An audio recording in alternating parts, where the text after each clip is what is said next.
राधे राधे मेरे प्यारे मित्रों, आपका मेरे चैनल प्रभु प्रेम सागर में बहुत बहुत स्वागत है। मित्रों, आज का विषय है एकादशी की महिमा। एकादशी व्रत की क्या महिमा है, आज हम इस विषय में जानेंगे। एकादशी की उत्पत्ति कैसे हुई, एकादशी कौन थी, बरोबर। एकादशी के दिन क्या खाए और क्या न खाना चाहिए, है ना। और एकादशी के क्या नियम होते हैं, एकादशी के पीछे का विज्ञान क्या है, आज इन्हीं सारी विषयों पर आज हम बात करने जाएंगे। बहुत बहुत स्वागत है मेरे मित्रों, आपका मेरे चैनल प्रभु प्रेम सागर में। यदि अब तक आपने मेरे चैनल को सब्सक्राइब नहीं किया है, बेल आइकन को नहीं दबाया है, तो कृपया करके सब्सक्राइब कर लीजिए और ज़्यादा से ज़्यादा लोगों को इसे शेयर कीजिए। तो मित्रों, बात करते हैं एकादशी की उत्पत्ति कैसे हुई। पहला विषय, एकादशी की उत्पत्ति कैसे हुई और एकादशी कौन है। तो मित्रों, एकादशी माता की उत्पत्ति के विषय में कथा आती है कि एक समय सभी देवी देवता प्रभु श्री कृष्ण के पास पहुँचे और वहाँ जाकर उन्होंने कहा कि प्रभु हमारी रक्षा कीजिए, पाहि माम रक्ष माम। तो कन्हैया बोले कि आज ऐसी कैसी परिस्थिति आ गई कि आप सभी देवी देवता मेरे पास आए हो। तब सभी देवी देवता कहते हैं कि प्रभु तालजंग नाम का एक राक्षस था, उसका पुत्र मूर, उसके पुत्र का नाम था मूर, वो है और हम सबके दुखों का कारण प्रभु मूर ही है। प्रभु उसने अपनी मायावी शक्तियों से तीनों लोकों में हाहाकार मचा के रखी है। प्रभु अब आप ही हमारे पे कृपा करें और हमारी उस दैत्य से, उस मूर नामक दैत्य से रक्षा करें। कृष्ण बोले कि उचित है, मैं आप सबकी रक्षा करूंगा। मैं वसुदेव कृष्ण मूर नामक दैत्य का संहार करूंगा। ऐसा कहकर प्रभु रथ पर आरूढ़ होकर मूर दैत्य से युद्ध करने के लिए गए और जाकर के मूर दैत्य जिस इलाके में रहता था या जिस एरिया में रहता था, वहाँ जाकर के उसको ललकारा और कहा कि मूर दैत्य बाहर आ, अगर तूने अपनी माँ का दूध पिया है बाहर आ और देख, आज यमराज तेरे सामने खड़ा है और मुझसे युद्ध कर, आज मैं तुझे ललकार रहा हूँ।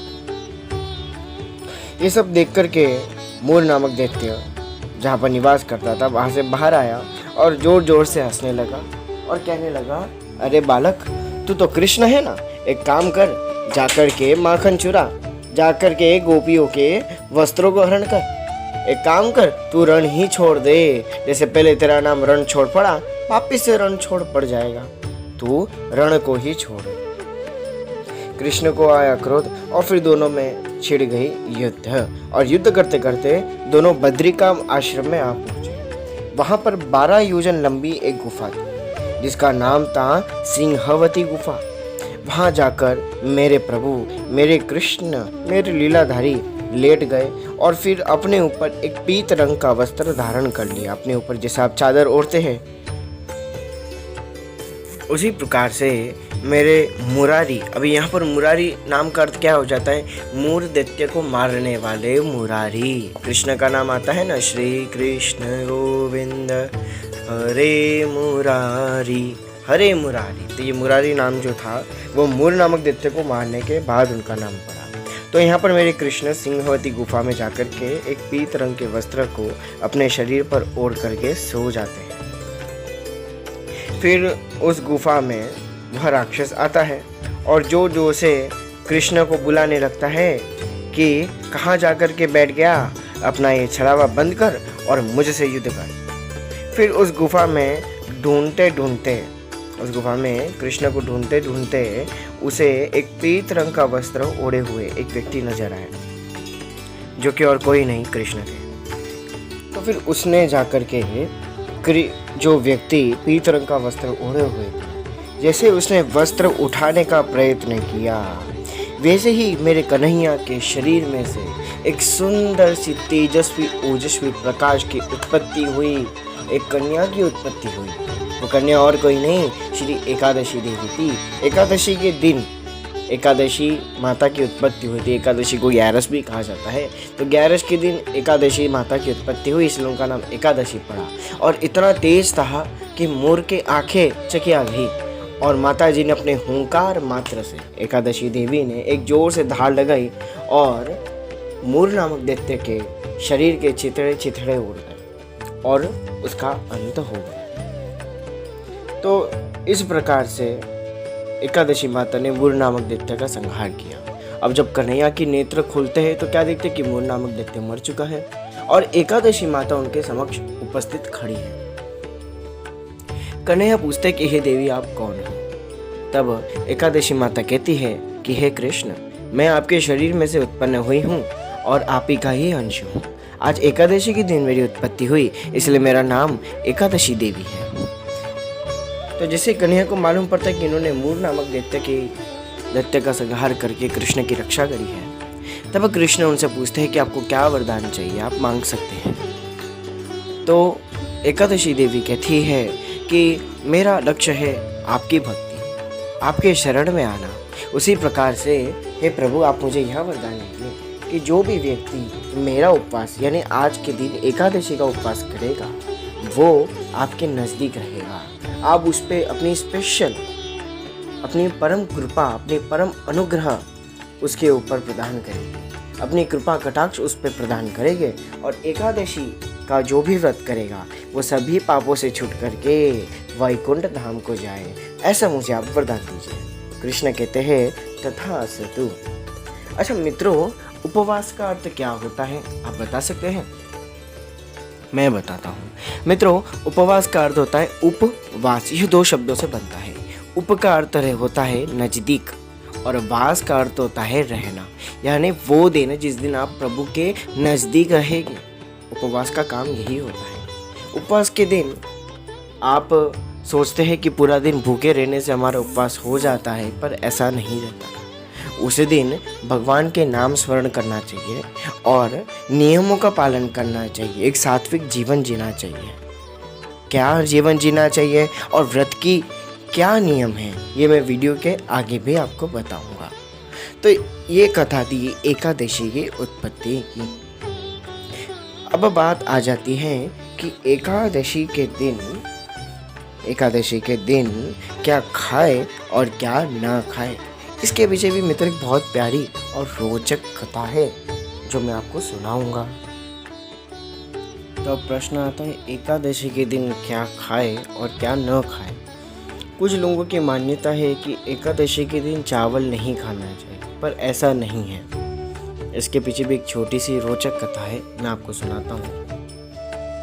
जब भगवान श्री कृष्ण द्वारा एकादशी देवी को यह वरदान प्राप्त हुआ कि जो भी आपका व्रत करेगा वो सभी पापों से छूट करके स्वर्गलोक या फिर वैकुंठ लोक में पधारेगा।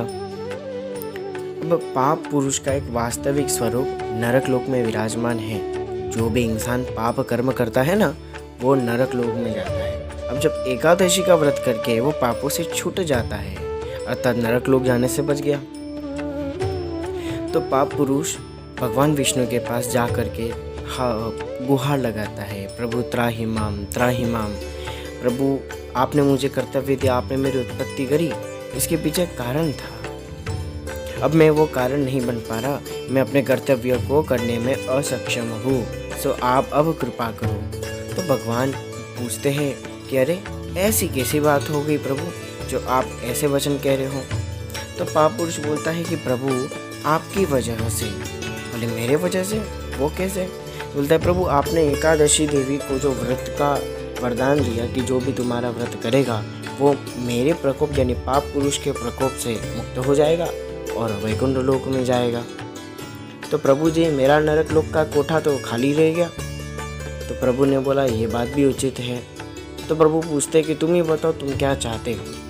तो पाप पुरुष कहते हैं कि प्रभु उपवास के दिन उपवास करना होता है, उस दिन अन्न कम खाना चाहिए, अन्न खाना ही नहीं चाहिए, आपकी आराधना करनी चाहिए।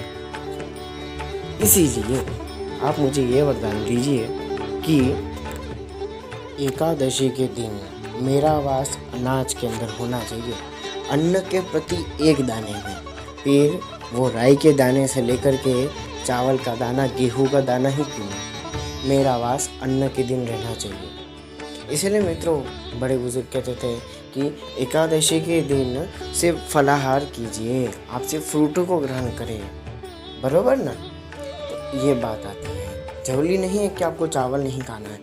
आपको उस दिन राई के दाने से लेकर के चावल के दाने तक, गेहूं के दाने तक आपको अनाज ग्रहण करना ही नहीं है। क्यों के लिए? महीने में 2 बार एकादशी के दिन या फिर 11 के दिन पाप पुरुष का वास होता है अनाज के अंदर। इसीलिए एकादशी के दिन अनाज ना ग्रहण करें, सिर्फ जल पिए और आप ज़्यादा से ज़्यादा फल ग्रहण कर सकते हैं। फलाहारी करना है। एकादशी के दिन जितना कम हो सके उतना कम करना है। और एकादशी का व्रत क्यों करना चाहिए, इसके पीछे भी एक विज्ञान है। इसके विषय में भी आपसे कहता हूँ, एकादशी के पीछे का क्या विज्ञान है, क्यों एकादशी का व्रत करना चाहिए, इसके पीछे का लॉजिक, इसके पीछे का साइंस क्या है, अब इस विषय में हम बात करेंगे। मित्रों, एकादशी का व्रत करना चाहिए क्यों के लिए? 5 ज्ञानेंद्रिया, 5 कर्म इंद्रिया और 11वां मन, 5 5 10 और 11वां मन, इन 11 प्रकार की चीज़ों को नियंत्रण करने वाला अगर कोई चीज़ है तो वो है श्री एकादशी व्रत। मित्रों, एक उदाहरण के तौर पर, आज आपके पास एक एक्टिवा है, आप एक्टिवा चला रहे हो, महीने भर चला रहे हो। एक दिन आपको उसको रेस्ट देना पड़ेगा, एक दिन आपको उसको धोना पड़ेगा, उसको थोड़ा रेस्ट देना पड़ेगा, बराबर। क्यों? ताकि वो आगे भी चले। आज आपने कपड़ा खरीदा है, क्या आप हफ्ते भर वो एक ही कपड़े को पहनते रहोगे? नहीं ना। एक दिन उस कपड़े को आप धोने के लिए डालोगे, उस कपड़े को इस्त्री कर करके मस्त अच्छे से मेंटेन रखोगे, बराबर। मित्रों, एक रिसर्च में मालूम पड़ा था कि मनुष्य 15 दिनों के अंदर 30 से 40 किलो भोजन ग्रहण करता है। कितना? 30 से 40 किलो भोजन वह ग्रहण करता है। अर्थात ये आपका जो पाचन तंत्र है, जो ये आपका डाइजेस्टिव सिस्टम है, इसको रेस्ट तो देना पड़ेगा ना। इसलिए 15 दिन के अंदर एक दिन, मैं ऐसा नहीं कहता हूँ आप बहुत व्रत कीजिए ना, सिर्फ एक दिन एकादशी के दिन अनाज को न ग्रहण करें और जितना कम हो सके उतना कम, पानी भी कम पिए, उस दिन फलाहार भी कम ही कीजिए। क्योंकि देखो, जैसे आप अपने जीभ पर कुछ भी रखते हो ना, अंदर आपका जो मशीन है वो चालू हो जाता है, अंदर जो पाचन तंत्र की अग्नि है वो प्रज्वलित हो जाती है। इसलिए एक दिन आपको उसको रेस्ट देना चाहिए। आज बहुत आपको ऐसे लोग मिलेंगे जो एकादशी का व्रत कर करके एकदम निरोगी है, उन्हें कोई रोग नहीं है, और जो ये जंक फूड खाते हैं, जो अत्यधिक मात्रा में भोजन ग्रहण करते हैं, वो जल्दी बीमार पड़ जाते हैं। वो आपने सुना होगा ना, कम खाओ, अच्छा खाओ और निरोगी रहो। इसके पीछे का साइंस ये है। इनफैक्ट डॉक्टर्स भी कहते हैं कि आपको 15 दिन में, ऐसे तो कई डॉक्टर्स ये भी कहते हैं कि 15 हफ्ते में एक बार तो आपको फास्टिंग करनी चाहिए, लेकिन मैं आपको कह रहा हूँ हफ्ते भर में नहीं तो कम से कम 15 दिन में एक बार फास्टिंग, 11 का व्रत आपको करना चाहिए। साइंस के अकॉर्डिंग फास्टिंग करने से शरीर निरोगी रह जाता है और आपके बॉडी को भी थोड़ा आराम मिलता है। इसलिए एकादशी का व्रत करना महत्वपूर्ण होता है। अब बात करते हैं मित्रों, एकादशी के दिन क्या करें और क्या ना करें। मित्रों, एकादशी के दिन आपको क्या नहीं करना चाहिए और क्या करना चाहिए, इस विषय में 10 पॉइंट मैंने चुन करके निकाले आप सबके लिए। पहला, बार बार पानी पीना। जैसे कि मैंने पहले आपको कहा कि आप हल्का सा जीभ पे कुछ भी रखते हो, उसको पचाने के लिए आपका पाचन तंत्र की अग्नि प्रज्वलित हो जाती है, उसका सिस्टम वापस चालू रहता है। तो पहला नियम यही है कि कम से कम पानी पीना है, और पियो तो गुनगुना पानी पियो, बराबर। गुनगुना पानी पियोगे तो उसे पचाने में, पानी को भी पचाना पड़ता है, पानी को पचाने में आसानी हो। तो पानी पियो तो गुनगुना पानी पियो, और हो सके तो सदैव के लिए ठंडा पानी छोड़ ही दो, गर्म पानी ही पियो, आप निरोगी रहोगे। दूसरा पॉइंट आता है मेरे प्यारे बंधुगणों, हिंसा का काम न करें। हिंसा का ऐसा कोई भी काम न कीजिए जैसे किसी को ठेस पहुँचे। आप महीने भर किसी ना किसी का जी दुखाते हो, किसी को दर्द देते हो, किसी को तकलीफ़ देते हो, झूठ कहते हो, तो हिंसा का कार्य नहीं करना है। उस दिन किसी पे चिल्लाना नहीं, एकदम शांत रहना। किसी के ऊपर क्रोध नहीं करना, एकदम शांत रहना। एकादशी का दिन यानी कि शांत समुद्र, एकदम शांत रहना, किसी पे गुस्सा नहीं करना, किसी पे हाथ नहीं उठाना। तो दूसरा जो मुख्य पॉइंट है वो ये है कि हिंसा का कार्य आपको करना नहीं। तीसरा आता है कि अपवित्रता को त्याग दे। आप लघु शंका जाए तो ठीक है, अगर दीर्घ शंका जाते हैं, अगर आप 2 नंबर या वॉशरूम जाते हैं तो हाथों हाथ स्नान कर लेना है। गंदे वस्त्रों को धारण नहीं करना है, गंदगी नहीं रखनी, आसपास स्वच्छता रखनी है। कहते हैं ना, सत्यम शिवम सुंदरम। स्वच्छता रहेगी तो सुंदरता रहेगी, और सुंदरता रहेगी तो सत्यम शिवम सुंदरम, भगवान का वहाँ वास होता है। तो पवित्रता को रखें, अपवित्रता ना फैलाए, है ना। और चौथा पॉइंट आता है मित्रों, असत्य भाषण या झूठ का भाषण ना करें। झूठ नहीं बोलना। महीने भर तो महाराज आप झूठ बोलते ही हो, अगर एक दिन सत्य बोलोगे तो क्या हो जाएगा, अच्छा ही होगा ना। एक दिन सत्य व्रत को धारण करना है। अगर आप सत्य बोलेंगे तो बहुत अच्छा है। मन, वाणी, कर्म इंद्रिया, ज्ञानेंद्रिया सब शुद्ध होती है। इसीलिए कम से कम एकादशी के दिन तो झूठा भाषण या झूठी चीज़ें बोलनी ही नहीं, झूठ बोलना ही नहीं। पांचवा आता है मित्रों, पान न चबाए और मुंह सदैव साफ रखें, मुंह झूठा ना रखें। अभी जैसे मैंने कहा कि एकादशी के दिन बहुत लोग ऐसे मिलेंगे आपको कि आज एकादशी है, और जिसके घर पे एकादशी होती है ना, उसके घर से बहुत सुगंध आती है, मालूम पड़ जाता है कि हाँ भाई आज एकादशी है ना। सामे का डोसा बनाते हैं, साबूदाने के खीर बनाते हैं, राजगीरे के आटे का हलवा बनाते हैं, अरे क्या क्या नहीं बनाते हैं। अरे परसों बाज़ार में मेरे को देखने को प्राप्त हुआ कि राजगीरे के आटे का वहाँ पर खाकरा मिल रहा है। ये हरिवार है मित्रों, एकादशी को हरिवार कहा जाता है, लेकिन आजकल चटोरे व्यक्ति हरिवार को चटोरा दिवस बना देते हैं, हरि दिवस को चटोरा दिवस बना देते हैं। तो एकादशी के दिन जितना हो सके उतना कम खाना है और मुंह झूठा नहीं रहना चाहिए। तंबाकू, बीड़ी, सिगरेट इत्यादि नहीं ग्रहण करना। उस दिन तंबाकू इत्यादि तो ग्रहण करना ही नहीं, भूल से भी नहीं, और कांदा लहसुन तो बहुत दूर की बात है। सात्विक भोजन जीना, सात्विक भोजन खाना, इस प्रकार से जीवन एक दिन आपको व्यतीत करना चाहिए। उसके बाद आता है मित्रों छठा पॉइंट कि दिन में शयन ना करें। दिन के समय सोना नहीं है, जितना कम हो सके उतना सोना है। रात में भी कम सोना है, दिन में भी कम सोना है, बहुत कम नींद लेनी है, और भगवान का नाम लेकर के दिन व्यतीत करना है। जैसे मैंने पहले कहा था, उपवास, भगवान के नाम को स्मरण करना है। एकादशी ही ऐसा दिन है जो आपको भगवान से कनेक्ट करेगा, आपको भगवान के पास और नज़दीक ले जाएगा। आपके अंदर भक्ति की उत्पत्ति होगी। कैसे होगी? एकादशी की व्रत करने से। आगे मित्रों आता है कि संसार, व्यवहार, भोग, संभोग, मैथुन इत्यादि कार्य न करें। कोई भी गलत काम है, भोग, संभोग इत्यादि ऐसे कार्य एकादशी के दिन नहीं करने चाहिए। शुद्धता और पवित्रता रखनी चाहिए। आगे आता है मित्रों, जुआ ना खेले, जुआरियों की बातों में न आए, और जुआ जैसे गलत कामों से तो दूर ही रहना है। कोई भी प्रकार का गलत कार्य हो, दूर रहो। जुआ नहीं खेलना, और जो लोग जुआ खेलते हैं जुआरियों से भी दूर रहना है। कहावत है मित्रों कि संगत न करो गैरों का, कब मालूम आपको बिगाड़ दे। संगत न करो गैरों का, कब मालूम आपको बिगाड़ दे। संगत करो तो संतों का, संगत करो तो संतों का, कब मालूम आपको हरि से मिला। ये बात आती है मित्रों कि एकादशी के दिन गलत लोगों का तो सिर्फ जुआरियों का ही नहीं, जो इंसान गलत कार्य करते हैं उसके पास जाना ही नहीं। अच्छी अच्छी चीज़ें, कथा सुनो, सत्संग सुनो, है ना। इस प्रकार से दिन व्यतीत करना चाहिए। रात में शयन कम करें और जागृत अधिक रहे। जैसे मैंने पहले भी कहा था, रात में कम सोना है और जितना हो सके उतना ज़्यादा जागरण करें, भगवान का नाम लें। आगे आता है मित्रों कि कामुक बातें न करें। गंदी गंदी बातें, कामुक बातें, गाली गलौज इत्यादि, ये सारी चीज़ें नहीं करनी चाहिए एकादशी के दिन। और 10वां मित्रों आता है कि उस दिन ब्रश नहीं करना चाहिए। ब्रश के अंदर क्या होता है आपको मालूम नहीं होगा, लेकिन उस दिन ब्रश नहीं करना चाहिए, दातुन नहीं करना चाहिए।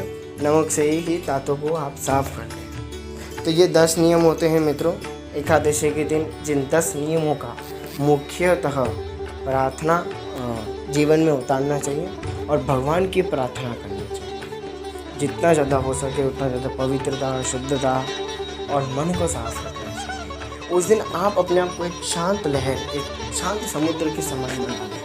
अपना जीवन एक शांत समुद्र के समान में रखें। तो उम्मीद है मित्रों आप सबको मेरा यह विषय बहुत पसंद आया होगा।